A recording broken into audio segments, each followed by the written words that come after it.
O livro da política, senhores, é um livro que Aristóteles escreve depois que ele sai da academia de Platão. Tá? Então Aristóteles fica lá por 20 anos, né? Platão morre, essa história eu também já comentei com vocês várias vezes. Ele não pode assumir o controle da academia, ele é estrangeiro. Tá? O controle vai parar na mão de um sobrinho, e Aristóteles é grande demais para ficar na academia, não é? Ele vai ser uma sombra muito forte para qualquer outro filósofo que assumisse o controle da academia, portanto ele sai. A essa época ele já recebeu uma herança poupuda deixada pelos pais, não precisa trabalhar, e ele então vai cumprir um périplo de cidade em cidade grega, não é? E assim que ele chegava nessas cidades, ele pedia para copiar a constituição dessas cidades. Primeira coisa que ele se interessava. Tá? E ele colocava um assistente para fazer isso, e dessa coletânea de constituições nasce o livro da política em Aristóteles. O livro chama A Política. Tá? É um correlato da República de Platão.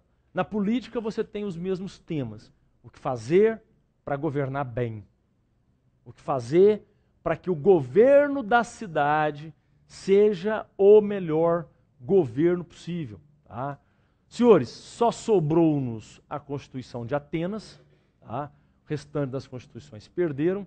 Era um documento preciosíssimo para estudar o mundo antigo, mas, infelizmente, sobrou-nos apenas a Constituição de Atenas. Senhores, e é nesse livro, não é, da política, que está a famosa frase de Aristóteles. Quando a gente começa a pensar as questões políticas em Aristóteles, você encontra lá a ideia do zoon politikon. Tá? Zoon politikon. Ou o animal.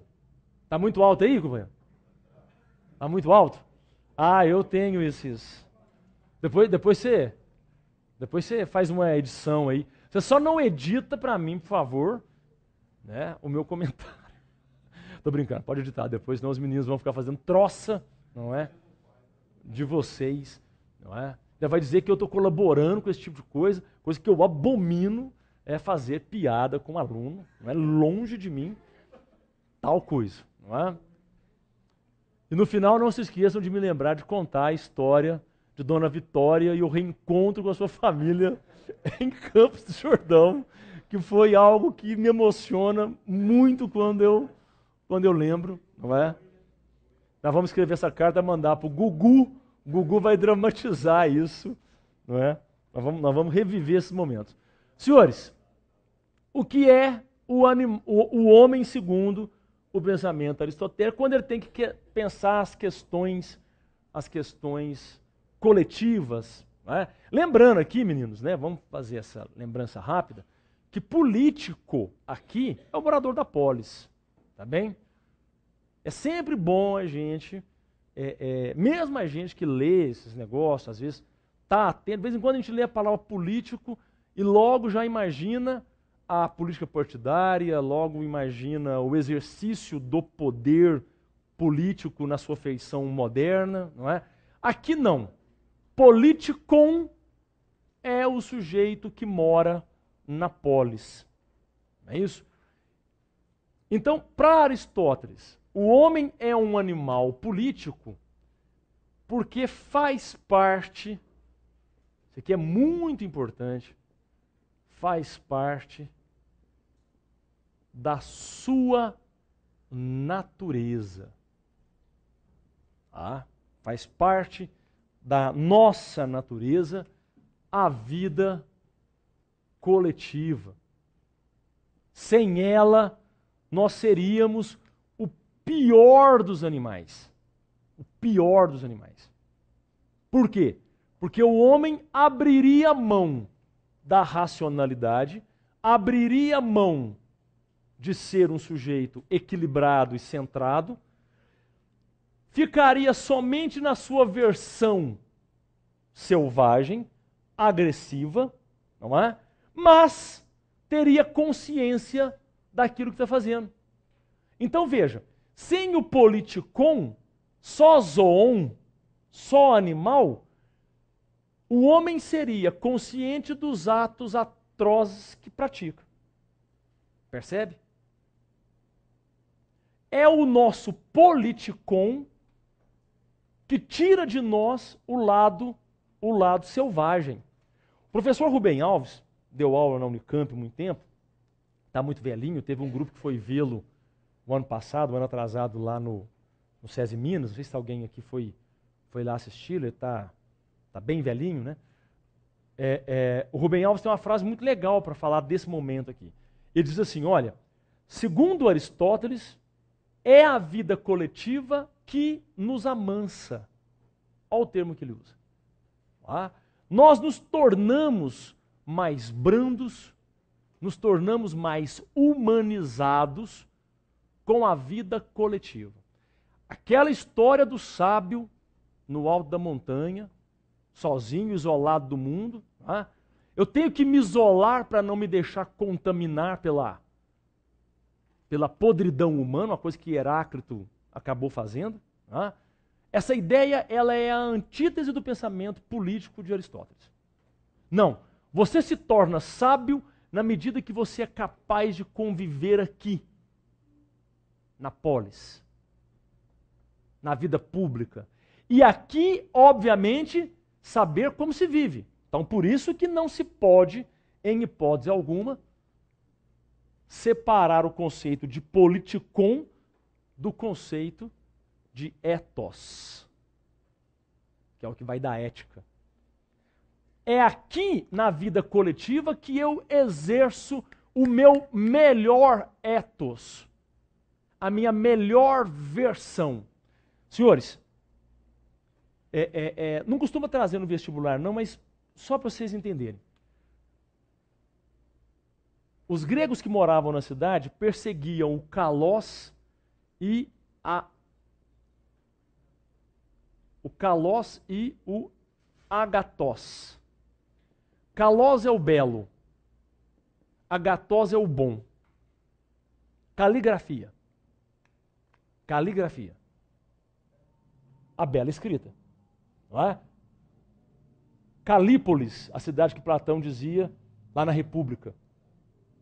Calípolis, a cidade bela. Não é? Veja, o nosso melhor ethos é o ethos da calogatia. Qual é o nosso melhor ethos? É o ethos do belo e é o ethos daquilo que simultaneamente é bom. Essa calogatia só é possível de ser alcançada, segundo Aristóteles, com a vida coletiva. Você, veja, é um processo constante. Tá? É um processo. Você nasceu para a vida pública. Nascemos para a vida pública, mas não quer dizer que nós iremos viver nela, porque nós podemos, evidentemente, negar a vida pública, negar a vida coletiva. Lá em Sociologia, com Durkheim, vocês vão estudar lá o fenômeno social patológico. Aquele tipo de fenômeno em que o sujeito nega o estar na sociedade. Não é isso? Então, eu posso negar a vida coletiva, mas aí não exercerei o meu melhor ethos e nem vou encontrar a minha calogatia. Aquilo que é o belo, simultaneamente aquilo que é bom. Entendeu essa ideia? Então, podemos até imaginar alguém morando lá no alto da montanha sozinho, barbudo, mas ele não pode ser mestre de nada, segundo Aristóteles. Porque lá ele não passou por nada do que passam as pessoas na vida pública. É aqui. Escuta, sem equilíbrio, já vamos falar disso daqui a pouco, sem ponderação, se anda no trânsito de Uberaba hoje? Bom, então o trânsito de Uberaba, segundo Aristóteles, vai te fazer melhor. Vai te fazer melhor. vai fazer de você uma pessoa mais equilibrada, pacienciosa, comedida. Você se submetendo aos problemas da polis, sai de você, sai daí de dentro, o zoon politikon. Olha que sentido bonito que você tem aí na ideia de política. Aquilo que torna-nos a nossa melhor versão, o nosso melhor ser no mundo, usando aí um termo meio existencialista. Tudo bem? Bom, pensadas essas questões, Aristóteles traz o problema da ética, o ethos, como viver, não é? E aí Aristóteles vai dizer o seguinte, volta à questão da finalidade lá. Na vida coletiva, todos nós temos um fim maior, um fim supremo, um troço chamado eudaimonia. Traduzindo, felicidade. Todos nós perseguimos esse negócio aqui. É por isso que a cidade, não é para os gregos, no tempo de Aristóteles, não é? E aí, já devia ter colocado aqui, né? Aristóteles é todos do século IV a.C. Tá? É por isso que a polis é para eles motivo de tanto orgulho. Veja, realizar-se na polis é encontrar o quê? A felicidade. Agora, a ética, né, que leva a essa vida feliz pressupõe uma regrinha muito simples. Pressupõe a mediania. Pressupõe o meio termo. Segundo Aristóteles, tudo tem a ausência completa, tudo tem o excesso completo. Né? Se já é excesso, obviamente, está para lá de completo. Tá?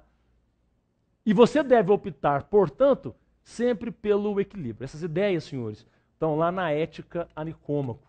Tá? Não estão na política mais. Ética a Nicômaco, não o pai, o filho agora. Tá certo? Ética a Nicômaco. Então, tudo aquilo que nós vivemos em termos de valores humanos, tá? Em termos de sentimentos, em termos de estados psicológicos, Aristóteles escreve um livrinho sobre psicologia chamado De Anima, ou o Tratado da Alma. Tá? Todas essas afeições, todos esses afetos, eles podem pecar por dois caminhos. Peca pela ausência completa e peca pelo total excesso. E aí o exemplo que ele dá, que eu acho que é muito bacana, né, é o exemplo da coragem. É o exemplo da coragem. A ausência de coragem, você tem a covardia. O excesso de coragem, você tem a imprudência. Qual dos dois é o pior? Covardia ou a prudência? Ou a imprudência? Os dois devem ser evitados. Tá certo? Por quê? Porque aqui você tem a ausência completa. E aqui você tem o total excesso. Muito corajoso, professor, não é bom? Não. Pode ser que não. Revela aí uma faceta no sujeito imprudente.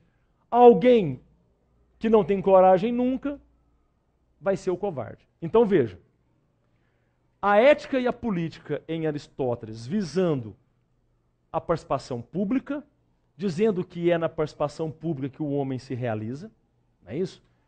E para isso é necessário que haja um ethos a ser perseguido, o ethos do meio termo, sempre do equilíbrio. Haja assim que você estará tendo a mais importante das aretés. Areté grego, virtude. Quem é o homem portador de virtude, segundo Aristóteles? Portador de virtude é aquele que age sempre pelo meio termo. Tá certo? Meninos, é muito importante, porque acabou de cair numa questão aí, não sei se foi em Londrina, eu vi em algum lugar, vou lembrar, alguém que começou a falar olha a questão, que bacana. A questão é sobre a política aristotélica, sobre a questão do animal político, e o cidadão começa falando sobre Thomas Hobbes. Começa falando sobre a filosofia hobbesiana. E o cara diz lá, segundo Hobbes, os homens só vivem em coletividade porque fizeram entre si um pacto, fizeram entre si um acordo, um contrato. Porque, segundo Hobbes, o homem só vive em coletividade por interesse e não por natureza. Aí o cara começava a falar da filosofia aristotélica. Por outro lado, para Aristóteles, o homem faz parte da sua natureza a vida coletiva. Veja a importância da gente entender esse processo aqui. Hein? Veja a importância de entender isso aqui. Nós estamos aqui agora, segundo Aristóteles, porque em nós há o desejo maior de nos realizar em coletividade. É por isso que nós viemos para cá. E é por isso que a gente sai daqui e vai para outro lugar coletivo. Ah, claro que o coletivo hoje é muito diferente do coletivo ao tempo de Aristóteles, mas adaptem o exemplo só para vocês entenderem o que eu estou querendo falar. Certinho? E a questão começa por um antagonista do pensamento aristotélico, que foi Hobbes, que dizia que não, o homem não tem, não senhor, na sua natureza, apego nenhum à vida coletiva. Tá certo?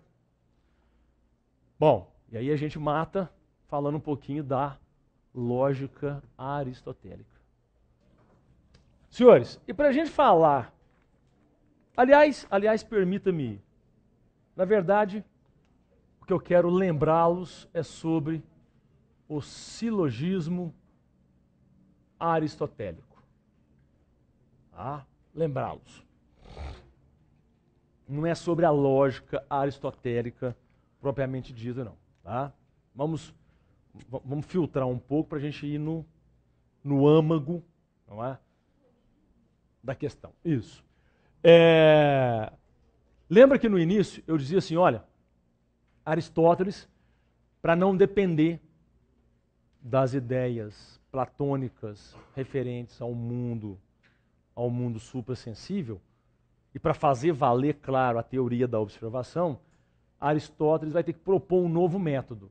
Aí eu deixei isso um pouquinho de lado, falei tudo o que eu falei, e voltemos a essa questão do método em Aristóteles, então. Bom, quando Aristóteles propõe que a biologia, que a observação deve ser o caminho da busca pela verdade, alguém diz para ele, tá bom, então você vai resgatar o valor dos sentidos, mas sabemos que os sentidos sempre nos enganam.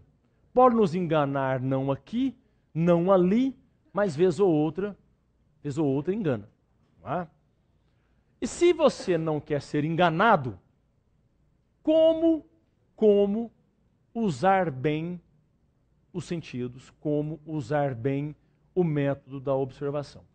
Aí Aristóteles, então, se vê na condição de criar um método, se vê na condição daquele que precisa fundamentar um caminho, e é isso que método significa, tá? Método, palavrinha grega que significa caminho. Preciso então ter um caminho seguro pelo qual eu vou me guiar, de modo a não me deixar confundir por aquilo que parece, mas muitas vezes não é. Senhores, esse método é a lógica. Tá? Esse método é a lógica, que não chamava lógica. Tá? Quando Aristóteles escreveu, chamava analítica. Tanto que o livro que ele escreve, na verdade são dois, os primeiros e os segundos analíticos. Tá? Quem teve o ano passado naquele debate do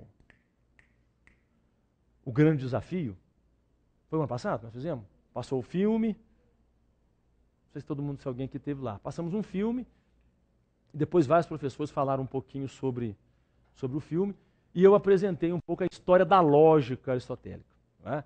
A lógica tem sua história aqui. No momento que Aristóteles precisa de corrimões seguros onde ele possa caminhar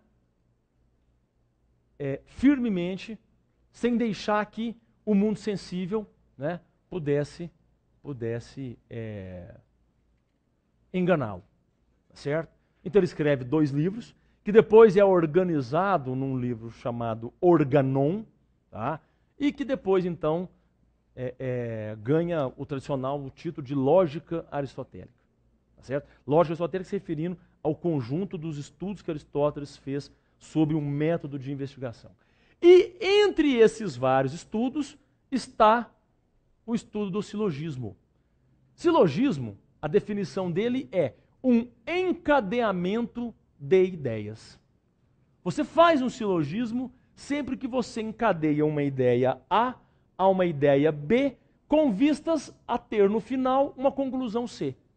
Tudo bem? Isso que é um silogismo. Aqui na frente, alguém na hora, silogismo? Silogismo é isso, certo?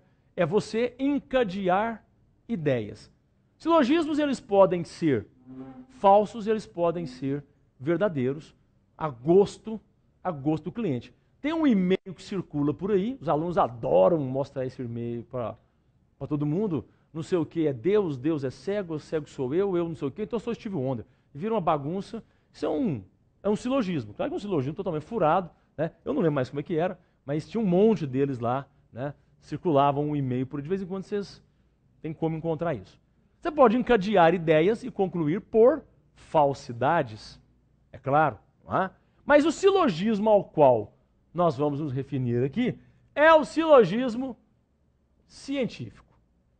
Tudo bem? E é esse que é cobrado. Meninos, aí começa aquelas regritas lá, atenção, navegantes da nave UFO no meio do ano, tá? Como diria Pedro Bial, vocês vão encontrar isso lá na prova, agora no meio do ano, hein? Tá certo?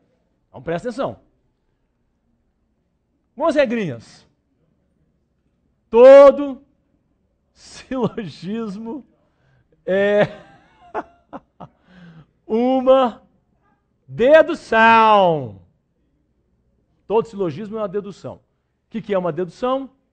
Dedução é um raciocínio que você parte de uma premissa geral para alcançar uma premissa particular. Tudo bem? Todo silogismo é uma dedução. Então, quando eu digo assim, vamos lembrar. Todo J é P, L é J, logo L é P, então eis que eu tenho uma dedução. Eu parti de uma premissa geral, todo J, e alcancei uma premissa, no caso aqui é a conclusão, particular. Isso é deduzir. O contrário disso é induzir. É você partir de observações específicas para alcançar uma conclusão geral. É ele que instrumentaliza isso como uma possibilidade de se fazer ciência. Estão pedindo para repetir a pergunta, não é? Minha querida Júlia Marzola indagou-nos se foi Aristóteles que criou o silogismo. É isso? Aristóteles é o primeiro a instrumentalizar isso como um método para se alcançar a ciência. E ele estava tão preocupado com essa história do método que ele faz questão de dizer: A lógica não é uma ciência. Ela é um mecanismo para. Tá? Ela tem que ser diferente da ciência, porque ela é anterior à ciência. A lógica é a maneira como o meu pensamento deve bem proceder, para que a ciência que eu vier a fazer tenha, evidentemente, boa procedência. Trocando em miúdos, se você não pensar direito, você não faz uma boa ciência. Certo? Então daí ele passa a instrumentalizar essa ideia com o objetivo de dar ao cientista mecanismos para indagar a ciência. Tudo bem? Então, primeiro aspecto, a gente não pode perder de vista. O silogismo é uma dedução. Tá bem?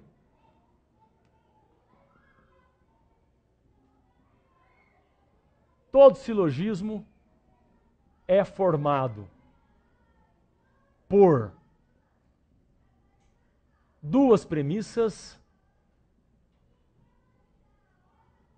e uma conclusão. Certo? A primeira premissa é chamada de maior, pois contém o termo de maior extensão. A segunda premissa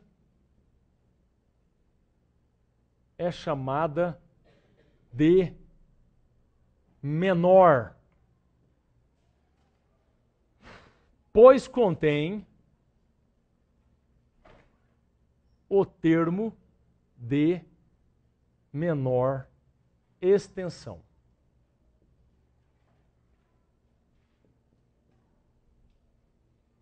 O termo médio nunca aparece nas premissas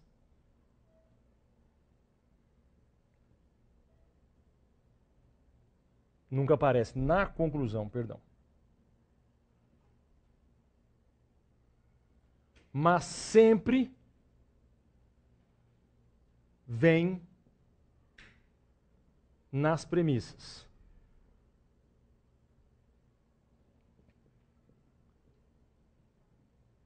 A função do termo médio é unir na conclusão termos maior e menor. O termo médio deve ser universal ao menos uma vez. E a conclusão não pode nunca ser maior do que as premissas.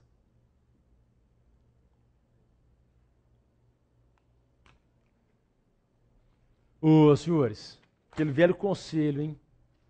Não que você tenha que decorar isso aí, mas não pode esquecer, hein? Certo?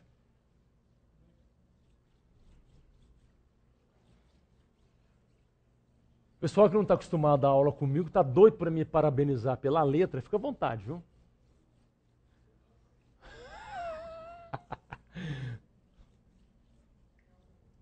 Tá doido para falar, nossa, que letra, hein, pessoal? Que letra, hein?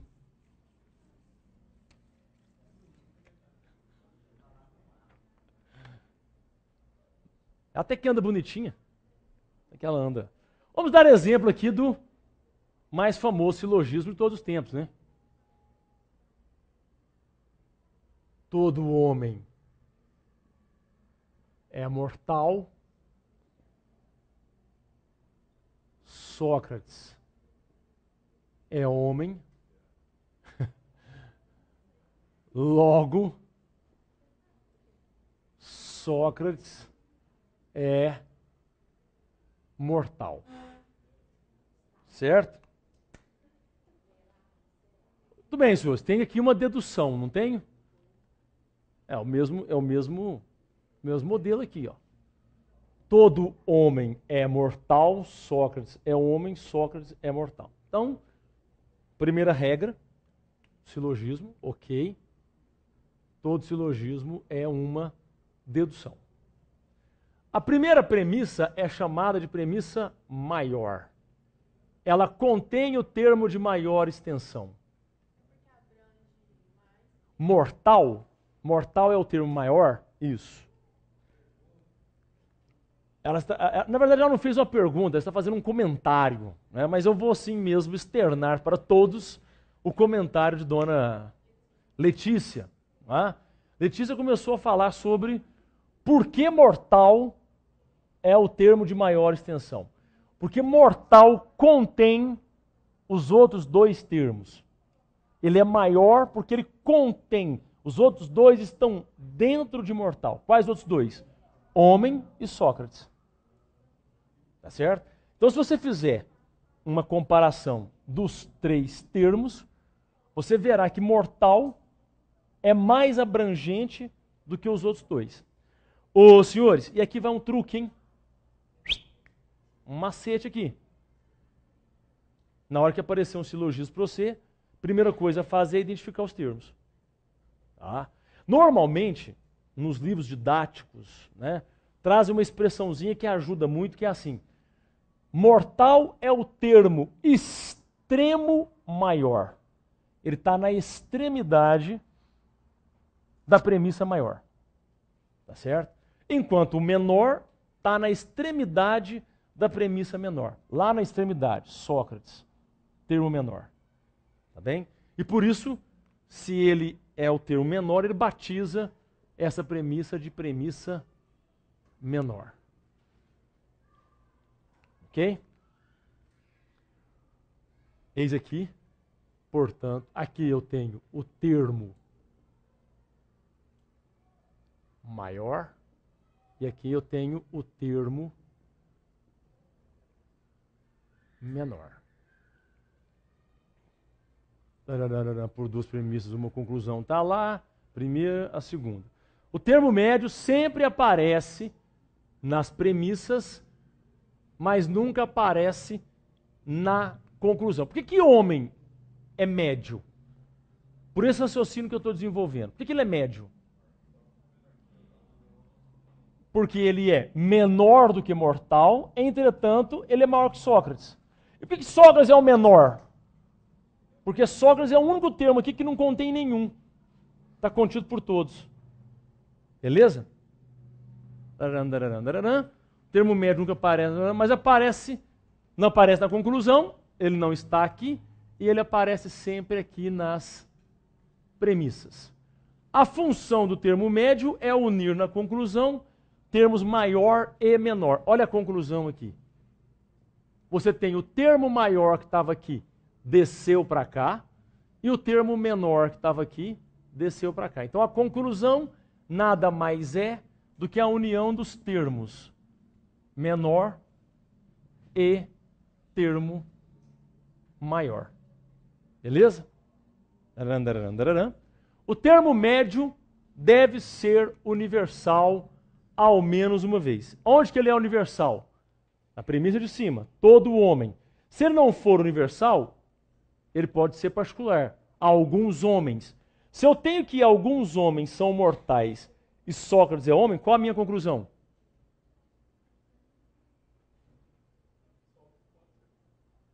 Eu não chego a conclusão nenhuma. Não é isso? Não há nenhuma conclusão. Ou ele pode ser, ou ele pode não ser mortal. Mas aí é o mesmo que não ter conclusão. Não é isso?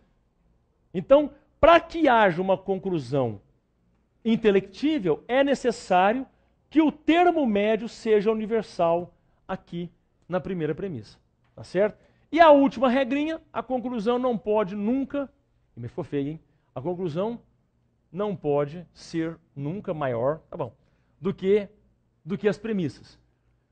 Veja, se eu digo que todo homem é mortal e Sócrates é homem, eu só posso concluir por uma única coisa, que Sócrates é mortal. Eu sei que ele é ateniense, eu sei que ele é pai de família, eu sei que ele é filho de um escultor, filho de uma parteira, mas dada a informação que todo homem é mortal, Sócrates é homem, a única coisa conclusível é que Sócrates é mortal. Certo, crianças? Meninos, pente fino bacaninha aí em Aristóteles, hein? Tá, agora dá uma lida no conteúdo, dá uma lida na matéria. Tem alguma dúvida? Tem alguma dúvida? Alguém quer fazer alguma pergunta? Pode vir aqui na frente, inclusive, para ser filmado. Né? Aí não aparece um, né? Tem alguma questão que vocês querem abordar? Ok? Então tá bom. Boa prova para vocês segunda-feira. Tá? Vai dar tudo certinho. Vai cair esse primeiro volume aí. Não, vou pôr o foco em Sócrates, Platão e Aristóteles. Tá? Não, pré-socráticos, aquilo ali eu talvez não ponha o foco. Tá? Na minha prova, duas questões, né, gente? Eu tenho que escolher. Não dá para fazer muita firula. Né? Não, duas minhas, duas dela. Isso. Tá? Tudo bem? Senhores, nesse intervalo de tempo, ao ler alguma coisa, ao for estudar, quando forem estudar algo que tiver em dúvida, vai lá na sala do professor na hora do intervalo, rapidão, não é? Vem aqui à tarde eu estou na escola, não tenho aula, à tarde vocês batem lá na porta, lá a gente troca uma ideia lá. Eu fico lá perto da onde fica o pessoal da matemática, história, eu estou lá para cima. Beleza? Só nas quartas-feiras que não, hein? Quarta-feira não. Tudo bem? Como é que é? Como é que é? Ah, sim, então vamos despedir todos, não é? Desejando uma boa tarde, não é? Que vocês tenham um resto de terça-feira o mais agradável possível, não é? Ao voltar para casa, não desliguem relógio, não batam campainha, tá certo? Volta todo mundo para casa direitinho. Abraço, senhores. Obrigadão.